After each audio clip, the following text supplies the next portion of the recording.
Hi everyone, and welcome back to our English First Additional Language Lessons by Miss T.L.L. I hope that you are benefiting from this channel, and then you will definitely improve your performance with in as far as English is concerned, especially those who are in grade 12. Please remember that English is very important for you to pursue a career of your choice. When you get to university, the first subject they look into is actually English. Now today we are going to tackle a troublesome, if not a challenging, section of paper 1, that which is language and editing, which is question 5, because most of the learners tend to underperform in this section. And I would like to advise that before you can even take a question paper to revise question 5, it is important to study all the language components individually, because they are all assessed in one question, that is question 5. I have videos in my channel that I would advise that you can actually look into them to study your active and passive voice, direct and indirect, question tags, how to correct errors, because what question 5 does is to assess your critical language skills pertaining to all the components that are prescribed or stipulated in the annual teaching plan for your English First Additional Language. So here we are testing as to whether are you in a position to accurately use language in as far as grammar is concerned, being it including your tenses, including the use of language and parts of speech that we have done recently. So I'm going to give you tips on how to approach question 5, but the most important one, it will be ensure that you have studied the components of question 5 individually first before you can even attempt to answer question 5 as a whole. Now, I would advise that in the first question that normally examiners ask for question 5, the first 4 sentences you'll be given.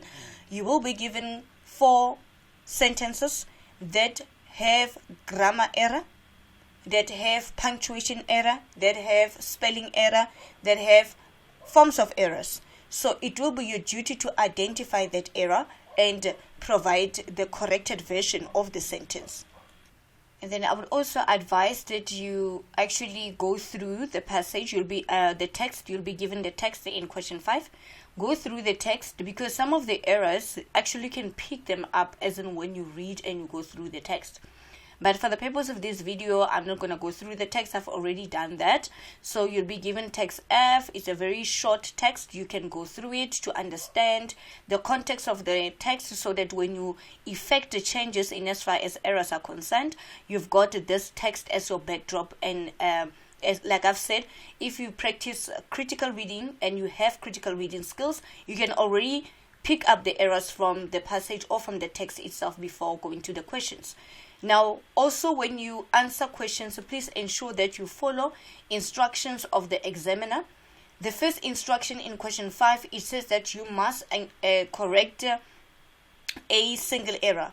It says that you must correct a single error in the following sentences. It does not say rewrite the sentence, so there's no need for you to rewrite the sentence, because what a lot of candidates do, especially those who are in grade 12, you tend to rewrite all these sentences without even underlining or showing us where you have effected the changes. So follow the instructions to say correct the single error in each of the following sentences. Write only the question number and the words you have corrected. So there's no need for you to actually rewrite their sentences. You must actually follow the guideline, or if not the question instruction as it is, without changing it or deviating from the instruction itself.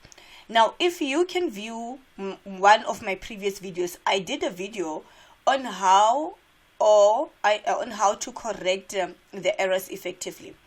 A lot of learners who say, we read the sentences but we cannot pick up errors. I then blame or judge your reading skill, because if you practice reading critically, you would actually realize and pick up errors very quickly. Now, we've got 4 steps. The first thing that you are going to look at when you correct errors is what you call concord. Concord means agreement of words in a sentence. Some call it a subject-verb agreement. It means for any English sentence to make sense, the words must agree. For example, you cannot say the children is singing. The words don't agree. It's supposed to be the children are singing. So you need to check concord. Are all the words agree in that sentence? The second thing that you need to check is actually spelling. Are all the words spelled correctly? Because sometimes an error can be spelling. The third one that you are going to check is punctuation. But I'm going to be very specific with this one. With this punctuation, actually, I'm referring to the use of an apostrophe mark. The use of an apostrophe mark. At times, we find a sentence that was supposed to use an apostrophe mark, and the apostrophe mark is there, but it's not placed where it should be placed, or the apostrophe mark was supposed to be there and it is not there. And then the fourth step that you are going to check is that you are going to check the tense. Remember, for a sentence to actually make sense, the tense must also be accurate. You can't find a sentence that is in a simple present tense. However, there's that one word that is perhaps in a past perfect tense, and then it makes the sentence not to actually convey a meaning accurately or to make sense for that matter. So we've got our 4 sentences. Remember, the instruction only write only the answers. So there's no need for you to rewrite the sentence. You check concord if all the words agree. You check spelling. You check punctuation, which is with reference to the use of an apostrophe mark. And remember, the purpose of an apostrophe mark is actually to contract words, to shorten words. For example, if I do not want to say do not, I can simply say don't with an apostrophe mark. So these words, we call them contractions, words that are shortened using an apostrophe mark. Another purpose of an apostrophe mark is to indeed show possession, that something belongs to you. If I say Tabo's car, here I've shown possession, and then don't, I've used apostrophe again, but in this instance I was showing what? Contracting the word, shortening the word to formulate a contraction or a shortened version of the word by using an apostrophe mark. And then also you check the tense. If you can follow these 4 steps, you'll be able to get all the errors correct. Now, when you read the sentence, check if it flows. If it does not flow, you can hear that something that is not right. Definitely it means the words don't agree. That means in that sentence we've got actually a concord error. Now let us get into it and answer. Let us do away with this quickly.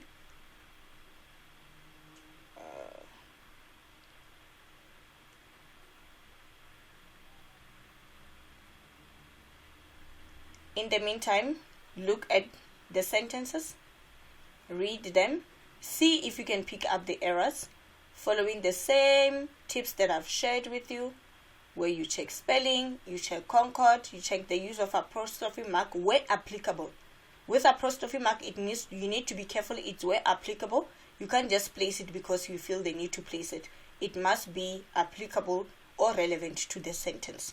Right, now let us get into it. The first sentence, the Springbok captain Siya Kolisi have mentioned his tough upbringing in his newly released autobiography. I'm reading again.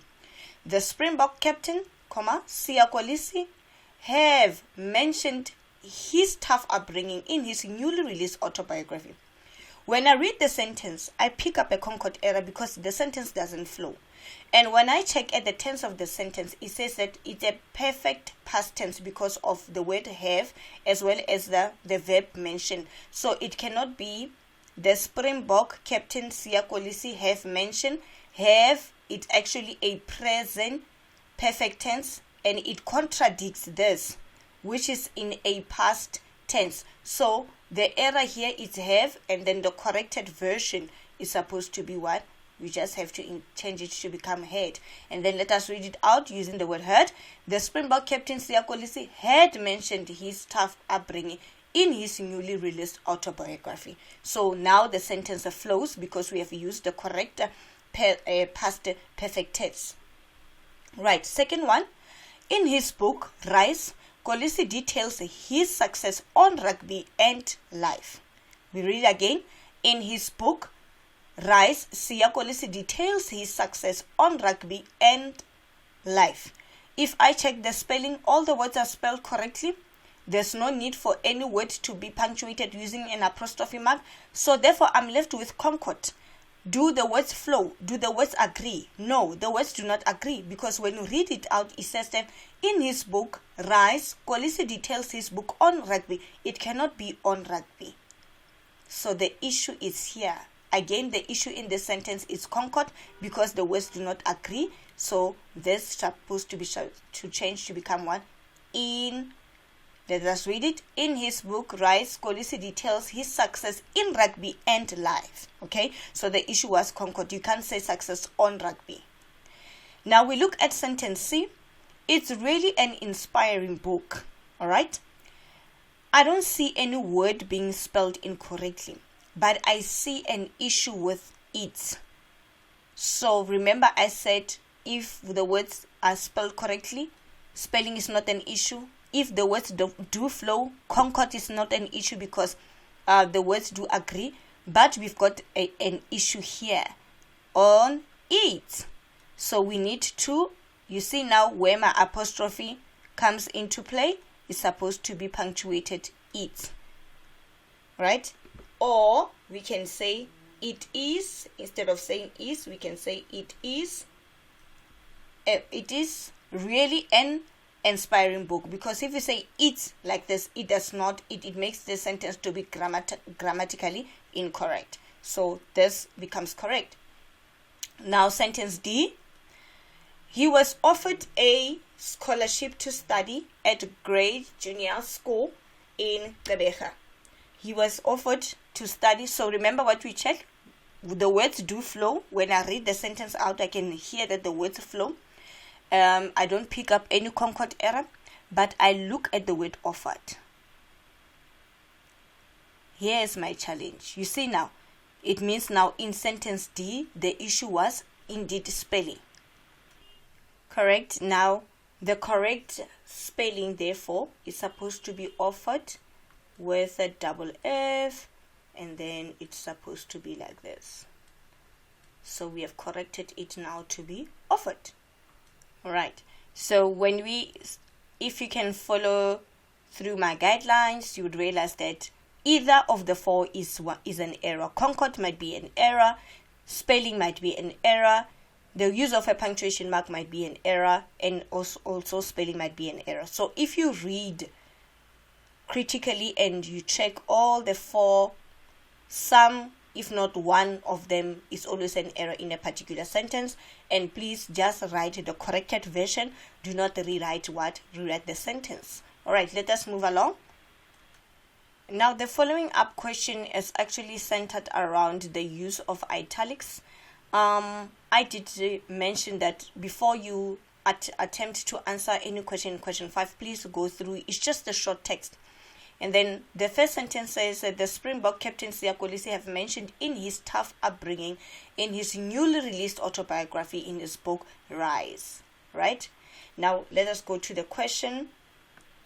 The question states, why is the word rise written in italics? Right? Now we need to thoroughly understand the purpose of italics. Italics are used primarily to denote titles and names of particular work or objects in order to allow the title or name to stand out from the surrounding sentences. So you need, when you answer the question around italics, right, you need to denote the meaning in such a way that it correlates with the context. Why is that name written in italics? In essence, it means is to show what name is it. Is it the name of town, a name of what? So the perfect answer it will be it is, because it is in italics because it is the title of his autobiography.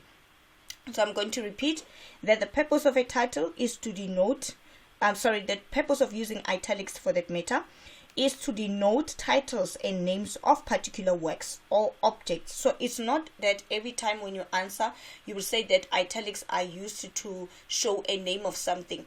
It depends on the context of the text. It depends what is the function or the purpose of that word in relation to the text itself. At times, the word italics can be used maybe to show percentages, for an example. They may be used to show numbers, for an example. So you need to contextualize your answer.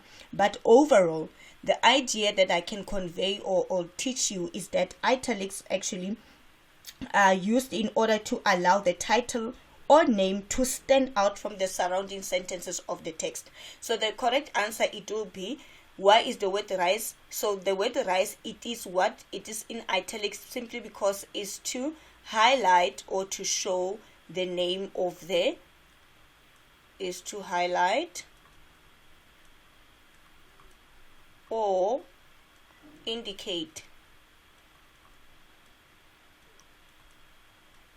the name, or you can simply say it is the name of Siyakolis's what? Autobiography. Right.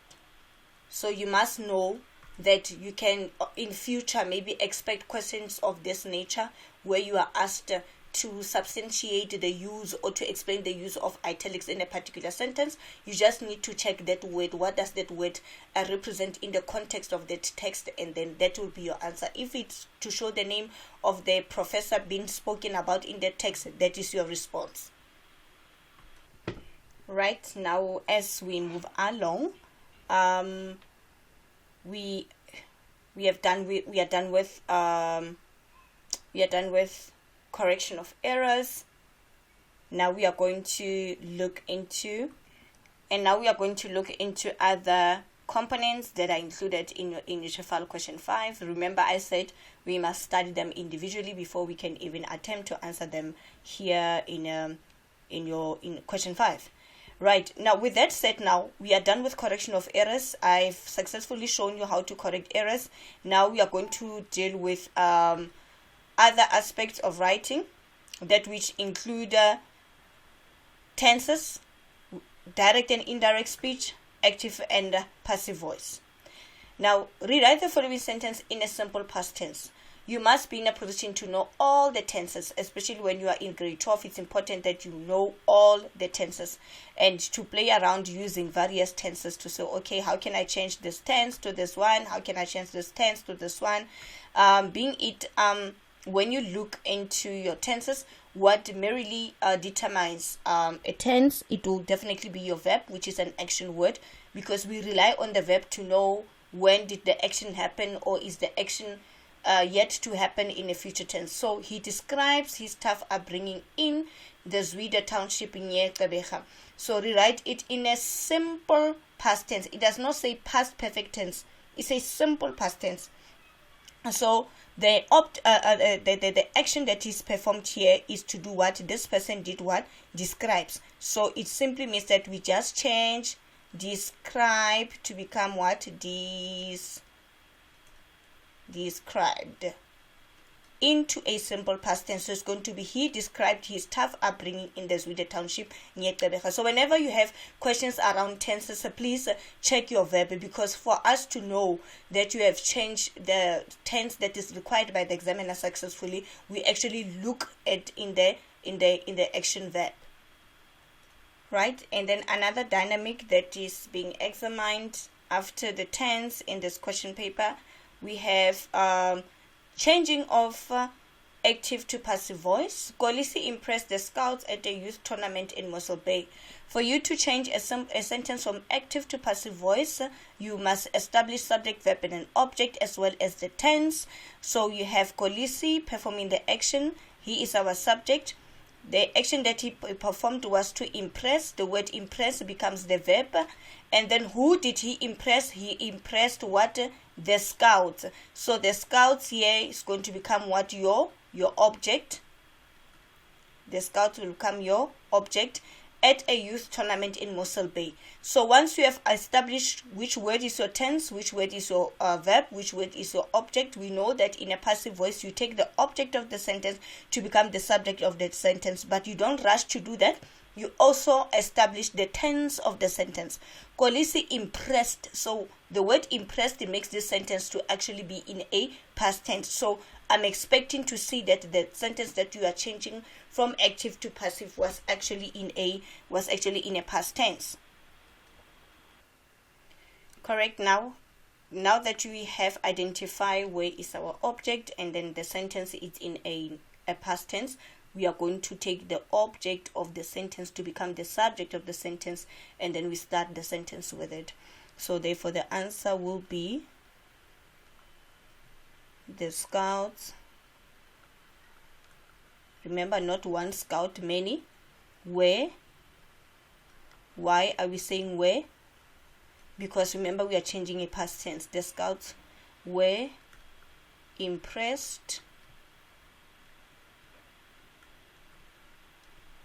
at a youth tournament in Mossel Bay by Kolisi. Or we can say the scouts were impressed by Kolisi. We can add by Kolisi, who is the doer, by Kolisi, and then Kolisi must be in a capital letter. Remember, it's the name, proper name, by Kolisi at a youth tournament in Mossel Bay. So you start with your object, and then you ensure that the auxiliary verb that you use indicate the tense that you are changing. You can't say the scouts are impressed. It's supposed to be the scouts were impressed, because the tense in this sentence was in a was in a simple past tense. So remember, in essence, for you to know how to change active to passive, you take the object that is, remember, the object is anything that is affected by the action of the verb. You take the object to become the subject of the sentence. Right, let us move along. Complete the following tag question. Write only the missing word. Kolisi was a regular player in the Grey High School first rugby team. Now you look at the sentence. We've got the auxiliary verb here, and with reference to question text, if the statement is in a positive, the question tag must become how? Negative. So for us to know that the question tag is negative, we take the auxiliary verb was. So it's going to be wasn't. By contracting it in this way, we have turned it from a positive to a negative, and then it's going to be an auxiliary plus subject, which is Kolisi. But then we can't say Kolisi. It's always going to be auxiliary plus a pronoun. So instead of using a proper noun, we are going to say wasn't he, and then question mark. Then that will be your question tag. If you need more practice on question tags, please, there is a video on how to change question tags that I've done. Go through it. Now study the following sentences. Let us look into this one. Study the following sentences. This is question 5.1.6. correct, and this one is asking about the parts of speech that we recently did in our recent videos. He was also a player in the Eastern Province youth team between 2000 and 2009. So we must study the following sentence and identify the parts of speech. So we've got a team and we've got the end. So team, it names. So this is going to be our common noun. And then this joins 2007, 2009. And then that will be our conjunction. Remember, the parts of speech actually test your ability to determine the function or the purpose of the word in a sentence, right? So name the part of each of the underlined word. You check what is the function of the word in the sentence. Is it there to describe? Is it there to add more or modify the verb, or to describe a noun, or to show position or direction, which would be a preposition? But in this case, this is a name, so it's a common noun, and then this one and is of course it's going to be a conjunction. So that will be your two parts of speech. So you must expect a question around parts of speech in question 5. Now rewrite the following sentence in a negative form. Please be careful when it comes to negative forms. You'll be given a positive statement. You should be in a position to change it into a negative form. He joined the Western Province rugby team. Now I'm turning it into a negative to say, nope, he did not. You can't say he does not. It's supposed to be he did not. Remember, the concord words must agree. He did not. So look at what the verb now tends to be.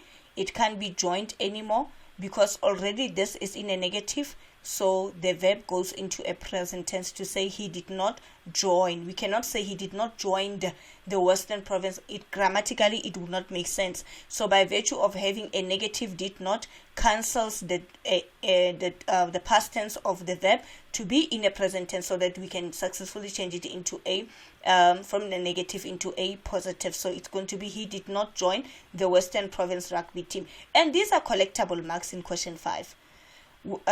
Changing a sentences from a positive to a negative. The greatest mistake that learners make is that you don't read your sentence after changing it into a negative. For an example, one would say he does not join the Western Province rugby team, which does not make sense grammatically. But once you write it and read it, you are able to proofread what you have written. It will be easier to pick it up when you have committed an error. So with questions such as changing from a positive to a negative, I expect everyone to excel in them because it's indeed a collectible mark. Right, let us now move into one of the challenging aspects, which is writing direct to indirect, if not report and reported speech. Again, I would advise that if you have not checked my previous videos, please check a video. There is a video where I taught direct, if not report and reported speech in totality. Here I'm just applying the very same skills that we have done now in question 5. Check mark allocation. If you've got the 3 marks, it means that the changes that you must effect are 2 changes, and then you will get a bonus mark for removing this inverted commas. For you to remove the inverted commas, you will get a bonus mark. Now, the book was named after my mother, close quotation, said Siya Kolisi. Now, this is what you call a reporting verb, right? So, if the reporting verb, it does not say says, it says said, it's in a past tense. It means that whatever that you are going to report must also be in a past tense. And in a reported speech, remember, you are not reporting your own words. You are reporting what someone else has said. So I cannot expect to see my, because you are not Siya Kolisi. You are just reporting what Siya Kolisi has said. So this is one of the changes that you can make. And then if you have a sentence that already is in a simple past tense, you have to change it into a perfect past tense in a reported speech. That means this will be your second change that you are going to effect. And of course, the third mark that you are going to get is for omitting the inverted commas. So the skill that I'm teaching you is that read the sentence, check your reporting verb if it's in the past tense, check also the index within the sentence before you make change where you need to effect changes so that you can collect the 3 marks. Now we start with the reporting verb. Kolisi, please, in a capital letter, is a proper noun. Kolisi said that. Always you say a reporting verb plus the word that, except when you are changing a question, right? Please go to the question the video where I did direct and indirect, because I did also show how to change question. Kolisi said that the book, remember I said simple past tense changed to become perfect past tense, so it's going to be had been named after, you cannot say my because you are reporting someone else's words, after his mother. No inverted commas, just a full stop. So when you are marked, you are going to you'll be getting a mark for effecting a change, had been, effecting a change on his, and then you are getting a bonus mark for punctuation and the omission of inverted commas. So this also is a challenging question for many learners. They don't know how to change direct to indirect. But I've said you check your reporting verb. You check within the sentence where you need to successfully effect changes. You underline the changes that you have to effect, and then you write your reported speech, ensuring that after writing you put a full stop, and then you don't include inverted commas anymore, because you are no longer quoting someone, you are simply reporting what they have said. Correct. And then now in question 5.2.1, you will be given a sentence where now you'll be given a sentence with a word in brackets, and then you'll be asked to actually change the form of word in bracket so that the sentence makes meaning. Coffee is a drink brewed from roasted coffee beans. So in most cases, you just need to add a suffix to the word so that the sentence makes sense. So we have to change that to become what? Brewed. So the correct version, coffee is a drink brewed from roasted coffee beans. So I'm going to repeat what I've been saying over and over again, that it depends on your ability to critically read the sentence so that you are in a position to change it correctly. But in most cases, you just need to add a suffix in the particular word that will be used by the examiner for a sentence to make sense. And after you have changed the word, try to read it within the sentence to better qualify it, so that you know that the word is actually qualified to be changed in a way that you have changed it for the sentence to retain meaning. And then there's a question where you'd be expected to join two sentences, right? Now, with regard to joining two sentences, you need to be careful with the statements.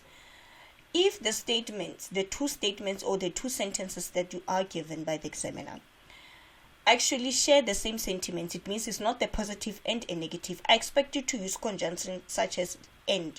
Because if you say and, I'm expecting what comes after and should be the same positive sentence or the same sentiments that were shared by the former sentence.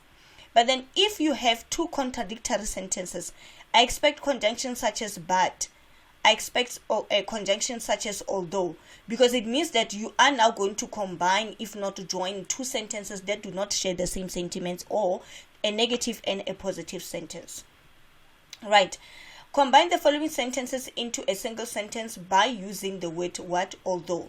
Please follow question instructions. Don't just join them just the way you please or the way you like. You are given an instruction that you have to use the word, the conjunction although. Now study the sentences. Coffee is a popular drink. Coffee is known to contain caffeine. The two sentences, this one is positive, that it is a popular drink, is something positive about coffee, that it means it's liked by a lot of or a number of people. But this one, it's negative, because anything that contains caffeine can pose as a health hazard, right? It can affect people's health negatively. So hence we are using the conjunction although, not and, because we are joining two sentences that do not share, or one positive and one negative sentence. Now what is common is that we have coffee is, and again we've got coffee is. So when you join them into one, already we know the subject. When you add the second one, you cannot again repeat the subject. That is where now we are going to have what you call a pronoun. Remember, pronouns, we use them in a place of what? Of a proper noun. So we can start with the first one. Let's go. Coffee. Pardon me. Right. Coffee is a popular drink. Always have a comma. Ne? Always have a comma. And then you are going to join them saying, as guided by the examiner here, although we can't say coffee again. Remember, we already have coffee. Although, instead of saying coffee, it is known to contain caffeine. Right? Can you see that I don't have a repetition of coffee and coffee again? Coffee is a popular drink, comma, although it is known to contain caffeine. Or you can start with a conjunction to say although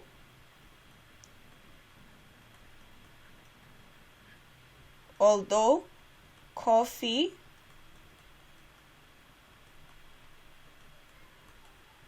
is a popular drink. Always have a comma after the first one. Then we say it is known to contain coffee, you can even add also in the second one. All right, so what is important is that you check the nature of the sentences. Are they two contradictory statements? And then use the correct joining word. Sometimes examiners will give you, at times examiners wouldn't give you a joining word, but in most of the question papers I've seen that you are indeed guided as to how you must join them. What is key is that you don't repeat the subject, because we already have the subject in the first sentence, and then you substitute that with a pronoun, and then you have a comma and the full stop, then you collect your 2 marks. Right. And now we are moving to the question around degree of comparisons. Correct. Now the 5.2.3, give the correct degree of comparison. Degree of comparison in the following sentences. Remember, we've got the comparative adjective and the superlative adjective. You need to know how many things are compared or how many people are compared, so that you know which form of degree of comparison you will be using. Coffee is generally expensive than tea. So in this case, we are just comparing coffee to tea. So it means we are comparing two. Mostly when you compare between two people or two things, the comparative will end with ER or with more. Right? She is more clever than me. She is prettier than her. I'm comparing between two. And then if you are comparing in a superlative format, it means you are comparing amongst a larger group.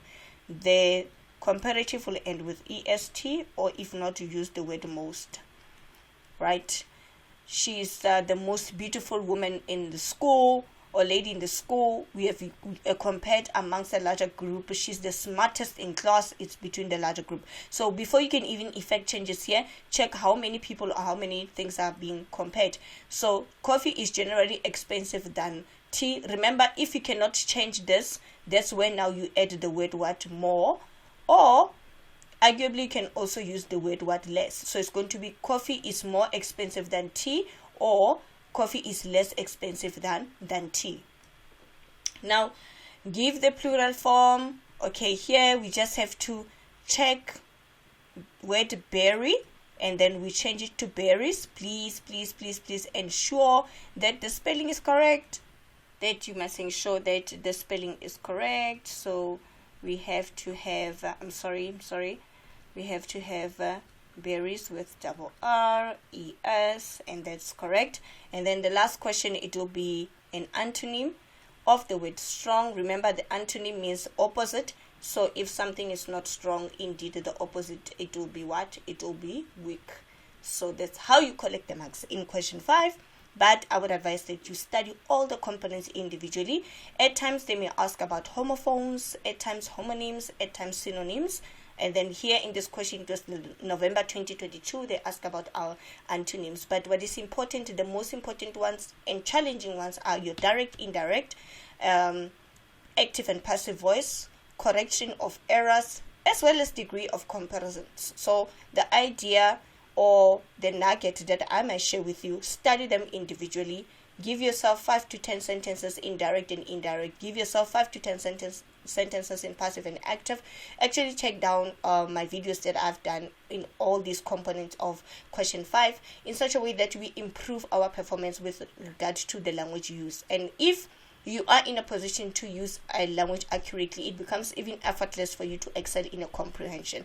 Thank you so much, guys. I hope the video was useful, and I hope that you will improve as we are now embarking to term 3, and soon we'll be writing our preparatory examination. I will upload more on question 5 again as for a revision purposes just before we write our prep examination. Bye and thank you. Don't forget to subscribe and share the link.